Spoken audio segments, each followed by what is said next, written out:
కార్తీక మాసంలో కార్తీక సోమవారానికి ఎంత విశిష్టత ఉందో కార్తీక పౌర్ణమికి కూడా అంతే విశిష్టత ఉంది. చెప్పాలంటే కార్తీక మాసంలో ప్రతిరోజు చాలా అంటే చాలా పవర్ఫుల్ డేస్.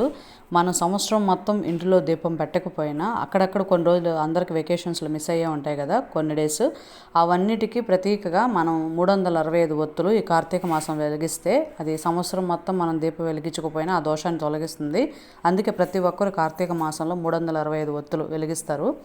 ఈ కార్తీక పౌర్ణమి రోజు ఎవ్రీ ఇయర్ నేనైతే దీపం పెట్టిన తర్వాత మధ్యాహ్నం శివాలయంలో అయ్యప్ప స్వామి మాలలు వేసుంటారు కదా ఈ మాసంలో ఎక్కువగా, వాళ్ళతో పాటు భిక్ష పెడతారు. ప్రతి సంవత్సరం నేను ఇదైతే మిస్ అసలు కాను. కార్తీక పౌర్ణమి సంవత్సరంలో ఒక్కరోజే వస్తుంది. అది కాకుండా స్వామి మాలలు వేసిన వాళ్ళతో మనం భిక్ష చేసే అవకాశం సంవత్సరానికి ఒక్కసారి వస్తుంది కాబట్టి ఎట్టి పరిస్థితులు దీన్ని అయితే నేను మిస్ చేయను.